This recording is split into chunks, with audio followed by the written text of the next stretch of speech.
Good afternoon, everyone. How you been doing?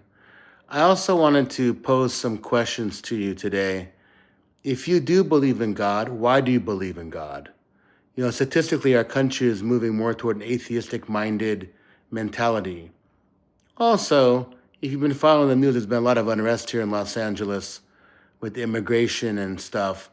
Do you feel that Donald Trump is doing a good job as president, or do you feel he's being too extreme?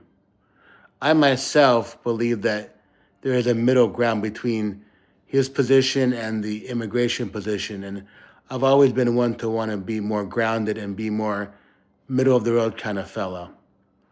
So, anyway, please leave your comments down there and let me know what you think. Also, if anyone out there is interested in like legal arguments, I do have a background in that as well. And I hope wherever you are out there in the world that the weather is good, that you're in good health and of good mind, and that you're enjoying life, because the key to life is being happy. And happiness may not mean, the feeling of joy all the time, but for me, it's more of a contentment. On a different note, I've studied, there's four different personality types. I might have mentioned them before. There's the choleric type, the sanguine type, the phlegmatic type, and the melancholic type. Which one do you think you are? I'll summarize again. The cholerics are very type A, the sanguine are the happy-go-luckies, the phlegmatics are very easygoing, and the melancholic are the deep, deep souls. So think about it. Which one are you, and how do you think it might help you in your relationships with people?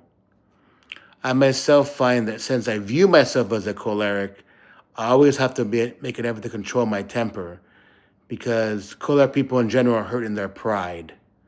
And that's one area I have to work on a lot in my life, is my pride and my ego.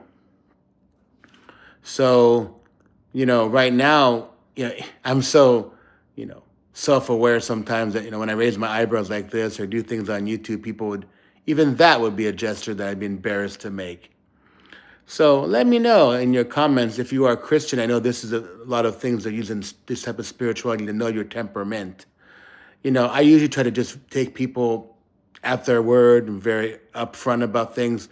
But a lot of times I have to find myself being more reflective on how I'm doing. And that'll always help to have that ability to reflect, especially in complex relationships with people who are very troubled or in need and things like that.